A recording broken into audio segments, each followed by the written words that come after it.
I never believed those horror stories about Airbnb rentals until last October.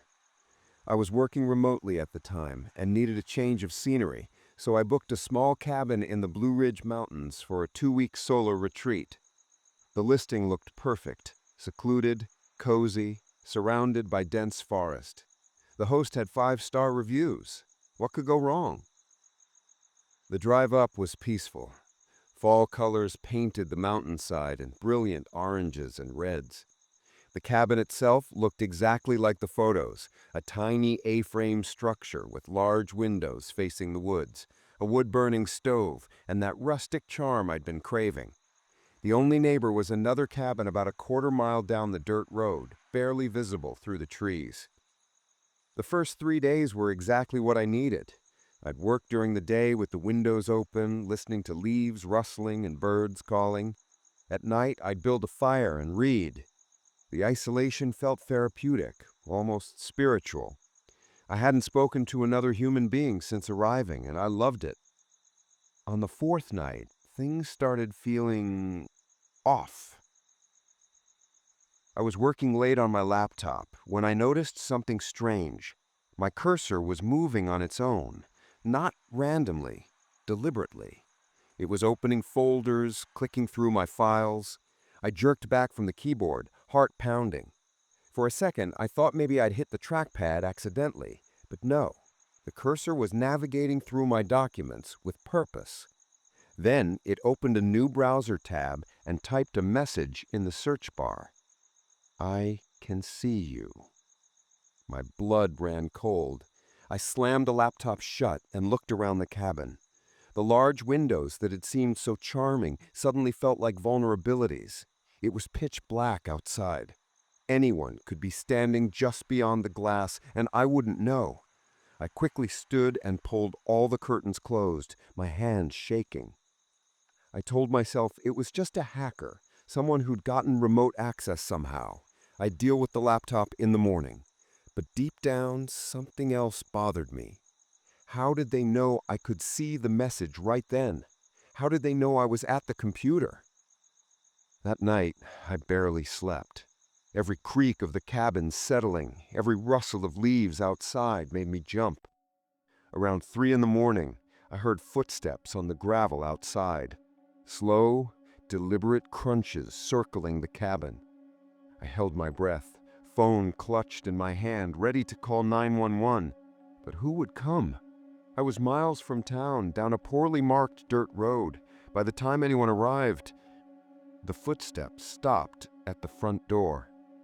I waited for a knock, for the handle to turn, for something, but there was only silence. After what felt like hours, I heard the footsteps retreat back down the gravel path. In the morning light, I almost convinced myself I'd imagined it. Stress, isolation, too many true crime podcasts, my mind playing tricks. I decided to stay. I paid for 2 weeks. I was not going to let paranoia ruin my retreat. That was a mistake. The next afternoon, I went for a hike on the trail behind the cabin. I needed to clear my head, get some fresh air. The trail wound through thick forest, carpeted with fallen leaves. About a mile in, I stopped at a small clearing to rest. That's when I noticed it. A trail camera strapped to a tree, pointed directly at the path. Hunters use trail cameras all the time in these woods. No big deal, I told myself. But something made me walk closer. The camera was new, recently installed, and it wasn't pointed at the trail for capturing deer or wildlife. It was angled slightly downward, positioned to capture faces, human faces. My stomach dropped. I looked around and spotted another camera about 50 yards away, also aimed at the trail. Then another. Someone had set up a network of cameras throughout these woods. I started back to the cabin, walking quickly, then jogging. The forest that had felt peaceful now felt claustrophobic, suffocating. Every tree could hide a camera, every shadow could hide a person. When I got back to the cabin, I immediately started packing. I'd leave, drive back to the city, forget this whole thing. As I was throwing clothes into my suitcase, my laptop, still closed from the night before, made a sound. An email notification. I shouldn't have opened it. I know that now. But I did. The email had no subject line, no sender name, just a string of random numbers. There was an attachment, a video file. My finger hovered over the trackpad. Don't open it, every instinct screamed, but I couldn't stop myself. The video was security camera footage, night vision, grainy, green-tinted image. It took me a moment to recognize the location. It was inside the cabin, my cabin. The camera angle was from the corner of the bedroom high up in the ceiling, showing the bed where I had been sleeping. The timestamp was from last night, 3:47 a.m. The video showed me sleeping, tossing restlessly. Then the bedroom door slowly opened. A figure stood in the doorway, just a dark silhouette, watching me sleep. They stood there for 7 minutes. I know because I watched the timestamp, unable to look away. Then they quietly closed the door and left. My hands were shaking so badly I could barely type. I replied to the email, "Who are you? What do you want?" The response came immediately. "You have 2 more weeks. I want to watch." I didn't pack anymore. I ran, left everything, clothes, toiletries, my laptop. I grabbed my car keys and phone and ran to my car. The dirt road out felt impossibly long. Every turn I expected to find the path blocked, to see someone standing in the road. But I made it to the highway and didn't stop driving until I was 3 states away. I never reported it to the police. How could I explain it? I had no evidence. I'd left my laptop behind in my panic. The rental was booked under a fake host name I later discovered. The property didn't exist in any county records. The listing was deleted from Airbnb the next day. But sometimes, late at night, I still get emails from that random string of numbers. No message, just video attachments I'll never open. The preview thumbnail is always the same.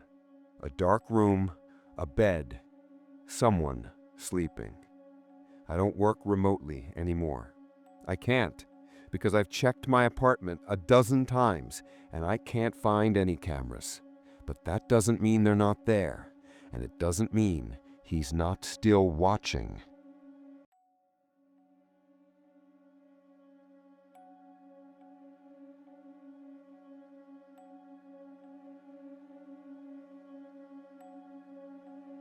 I worked as a night shift custodian at Moore County Hospital for 8 months. Past tense because after what happened last March, I quit and never went back. I don't care that I walked away from decent pay and benefits. Some things aren't worth the money. For those who don't know, hospitals at night are completely different places than during the day. The bustling energy disappears. Hallways that are crowded at 2 p.m. are empty at 2 a.m. Most lights are dimmed. You hear every sound, the hum of machines, the occasional beep from patient rooms, your own footsteps echoing on linoleum floors.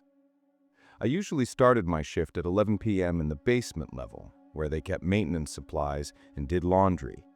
The morgue was also down there, but that never bothered me much. Dead bodies don't scare me. It's the living you have to worry about. The hospital's 4th floor was being renovated. Half of it was closed off. Empty patient rooms with the furniture removed, plastic sheeting covering doorways, equipment left in corners.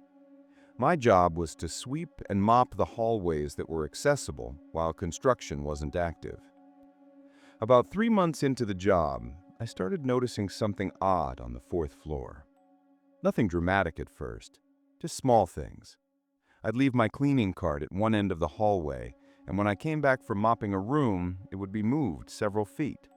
I'd find doors open that I'd definitely closed. Once I found a patient gown laid out neatly on the floor in the middle of the hallway. The hospital gowns were kept in supply closets that were locked at night. I mentioned it to my supervisor. She gave me this look, not quite pity, not quite knowing, and said, "Fourth floor has been weird for years. Just ignore it and finish your work." That should have been my warning to request a different assignment. 3 weeks ago, I was mopping the fourth floor around 1:30 a.m. The floor was completely empty. No patients, no staff, just me and the sound of my mop sloshing against the floor. I was working my way down the east wing when I heard it. Call button chiming from one of the patient rooms. For those unfamiliar, when a patient needs assistance, they press a button and it makes a chiming sound at the nurse's station and lights up the room number. But there were no patients on this floor. No call button should be working. I stood there, mop in hand, staring down the hallway. Room 437. The chime sounded again, then again, insistent. I should have left it alone, should have walked away, finished another section, avoided that room entirely. Instead, I grabbed my cart and walked toward room 437, my wet sneakers squeaking on the freshly mopped floor. The door was ajar. I pushed it open slowly. "Hello, maintenance." The room was empty. Bed frame with no mattress, IV pole in the corner, curtain tracks on the ceiling but no curtains. The call button panel was on the wall next to where the bed would be, a white box with a red button. As I stood there watching, the red button pressed itself. Click. The chime sounded. I stepped closer. Maybe it was electrical malfunction, a short in the wiring. I reached out to examine the button. Before my fingers touched it, all the lights in the room shut off. Not just the room, the entire hallway behind me went dark. Emergency lighting kicked in after a few seconds, bathing everything in dim red light. I turned to leave the room, and that's when I heard it. Breathing. Emergency lighting's red glow, I could see the corner where the IV pole stood. And I could see something else. Someone else. A figure stood in the corner, facing the wall. Hospital gown hanging off gaunt shoulders. Gray hair, tangled and thin. The breathing was coming from them, thick, labored, like fluid in the lungs. "Sir? Ma'am?" My voice cracked. "You shouldn't be here. This floor is closed." The figure didn't respond, didn't turn around, just kept breathing that horrible, wet breathing. I backed toward the door. "I'm gonna call a nurse. Stay here." As I reached the doorway, the figure's head turned. Not the body, just the head, rotating slowly to face me. In the red emergency lighting, I couldn't see details of the face, just darkness where the features should be. And eyes that reflected the light, like animals' eyes caught in headlights. The mouth opened. "Stay." The voice was wrong. Tunelessly. I ran. Didn't grab my cart, didn't look back. I ran to the stairwell and took the stairs down 2 at a time. The sound of my footsteps echoing in the concrete shaft.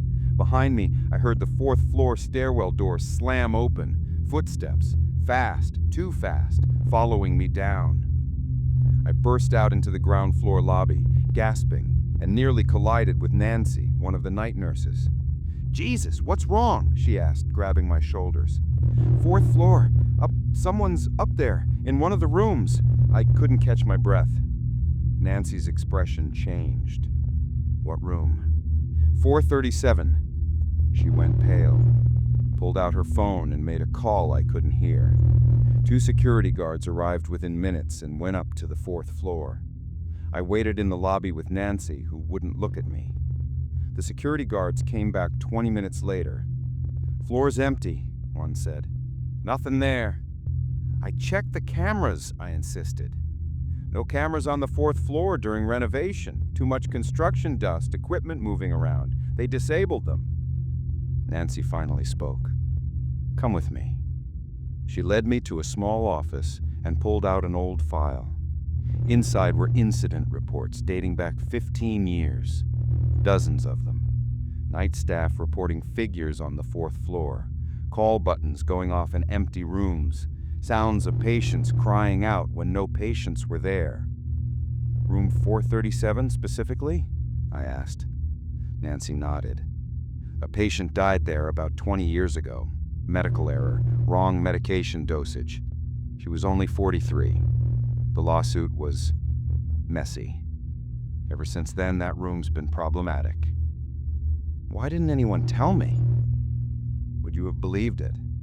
Would you have taken the job if we said the fourth floor was haunted? She had a point. I finished my shift that night, but couldn't bring myself to go back to the fourth floor. I cleaned the basement, the lobby, the cafeteria, anywhere but up there. As 6 a.m. approached and my shift was ending, I stood at the ground floor elevator, looking at the display showing which floors the elevators were on. The elevator in the middle shaft showed it was on the fourth floor, and as I watched, it started descending. Fourth floor, third floor, second floor, ground floor. The elevator doors opened.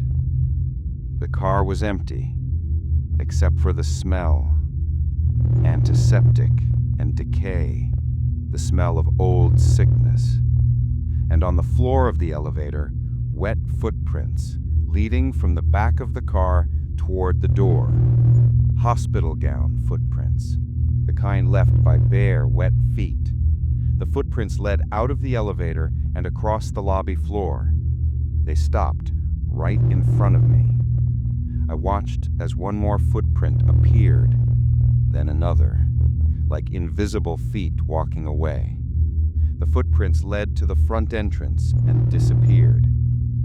I turned in my resignation that morning. My supervisor didn't even try to convince me to stay. She just nodded, filed the paperwork, and said, "Lasted longer than most." I drive past Moore County Hospital sometimes on my way to my new job, always during the day. I never look up at the fourth floor windows, because twice now, I've seen someone standing in the window of room 437 watching the traffic below. And I know if I looked up and saw them, they'd wave.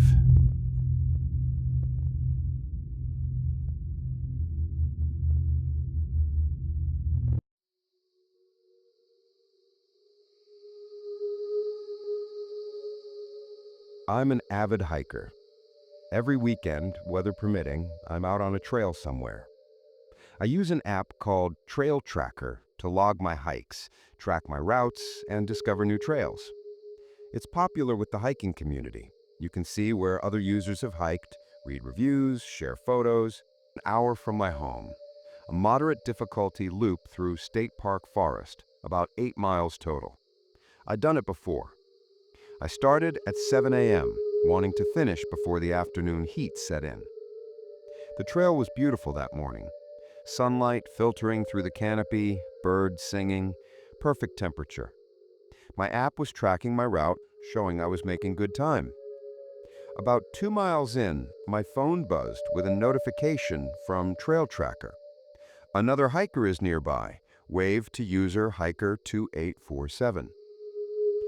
The app has a feature where it alerts you when other users are close by. Good for safety, the company says. A way to know you're not alone if something goes wrong. I'd gotten these notifications before and usually just waved or nodded if I passed someone on the trail. I looked around but didn't see anyone. The trail ahead was empty. The notification said the other user was 0.3 miles away, moving in my direction. Fine, I'd probably pass them soon. I kept hiking. 15 minutes later, another notification. User hiker 2847 is 0.2 miles away. Still hadn't seen anyone. The trail had no turnoffs here, no side paths. If someone was that close and moving toward me, I should have encountered them by now. I opened the app's map feature. It showed my location as a blue dot on the trail. And sure enough, about 0.2 miles back, there was a green dot representing user hiker 2847. As I watched, the green dot moved closer. Something felt wrong. I kept walking, faster now. 5 minutes later, user hiker 2847 is 0.15 miles away. The green dot was definitely following me, matching my pace. When I sped up, they sped up. I stopped to test it, stood still for 2 full minutes. The green dot kept approaching. My heart started pounding. I was miles from the trailhead on a weekday morning when most people were at work. I hadn't seen another person since I started. Whoever user hiker 2847 was, they were deliberately following me, and they were getting closer. I did the only thing I could think of. I turned off the trail and headed into the woods. The app was still tracking, showing me leaving the designated path, but I didn't care. I needed to lose whoever was following me. I pushed through underbrush, stepping over fallen logs, moving as quietly as possible. After about 10 minutes of bushwhacking, I stopped behind a large oak tree and checked my phone. The green dot had followed me off the trail. It was 0.1 miles away now, moving through the woods in my direction. That's when true panic set in. This person wasn't just following my general direction, they were tracking my exact location. But how? The only way they could know precisely where I was. I opened the app's settings, and my blood turned to ice. Location sharing, on. Real-time location visible to all users. I'd never turned that on. I'm careful about privacy settings, but somehow the setting had been enabled. User hiker 2847 wasn't just following me on the trail, they were watching my GPS location in real time, seeing exactly where I was, following my every movement. I immediately turned off location sharing. Then I turned off the app entirely. Then, for good measure, I turned off my phone's location services completely. I stood there behind the oak tree, phone clutched in my hand, listening. The forest was quiet. Too quiet. No birds, no rustling leaves, just silence. Then I heard it. Footsteps. Snapping twigs. Someone moving through the underbrush, slowly, deliberately. They were searching for me. I held my breath. Through the trees, maybe 40 yards away, I saw movement. A figure in dark clothing, moving methodically, stopping every few feet to look around. They were holding their phone, looking at it, then looking up, scanning the forest. They couldn't see my location anymore, but they knew the general area where I'd been when my signal disappeared. They were doing a grid search, working their way through the woods. I waited until they moved further away, then I ran. Not back toward the trail, they'd expect that. I ran perpendicular, deeper into the forest, praying I could circle around eventually and make it back to the parking lot. I ran for what felt like forever, branches whipping my face, lungs burning. Finally, I stopped to catch my breath and check my surroundings. I'd lost track of direction. The forest looked the same in every direction. Tall trees, thick underbrush, no trail in sight. I risked turning on my phone to check the map, not Trail Tracker, but the inbuilt Maps app. As soon as my phone powered on, notifications flooded in, dozens of them, all from Trail Tracker, all from user hiker 2847. Private messages. Where did you go? Don't hide from me. I just want to meet you. I've been watching your hikes for months. You're always alone. Today was supposed to be our day. I felt sick. This person had been tracking me for months, studying my hiking patterns, waiting for the right moment. And today, on an empty trail miles from help, they'd made their move. The messages kept coming, each one more desperate and angry. Answer me. I know you're reading these. You can't hide forever. Then, I can hear your phone's notification sounds. You're close. I frantically silenced my phone. Too late. In the distance, I heard footsteps. Running now, coming toward me. I crashed through the underbrush, no longer caring about noise, just moving. My foot caught on a root and I went down hard, phone flying from my hand. I scrambled for it in the leaves, fingers finding it just as I heard breathing behind me. I rolled over. The figure stood 10 feet away, silhouetted against the trees. I couldn't see their face, just the outline. They took a step forward. "Finally," they said, male voice, slightly out of breath. "I've wanted to meet you for so long." I don't remember standing up, don't remember grabbing the rock, but suddenly I was on my feet, rock in my hand, screaming. It was feral, animal, not words, just sound, pure terror converted to rage. The figure stepped back, surprised. I threw the rock with everything I had, didn't wait to see if it hit. I ran. I ran until I heard traffic, followed the sound and burst out of the woods onto a road. A car nearly hit me, swerving, horn blaring. I stood in the middle of the road, waving my arms, and the car stopped. The driver, an elderly woman, took one look at my face and said, "Get in." She drove me to the ranger station. I filed a report with park police. They searched the woods, but found no one. My car was still at the trailhead, untouched. There were no other vehicles in the parking lot. Somehow, user hiker 2847 had arrived and vanished without leaving a trace. The police subpoenaed Trail Tracker for the account information. The account had been created with a fake email, fake name, burner credit card. Untraceable. The company claimed someone must have hacked their system to turn on my location sharing remotely. They've improved security and taken my concerns seriously. Standard corporate response. I deleted the app. I still hike, but never alone now. And I never post about my hikes online, never check in on location-based apps, never share real-time information. Because sometimes I'll be driving and I'll get a notification. A text from an unknown number. No words, just a picture. A screenshot of a hiking trail and a green dot showing someone's location.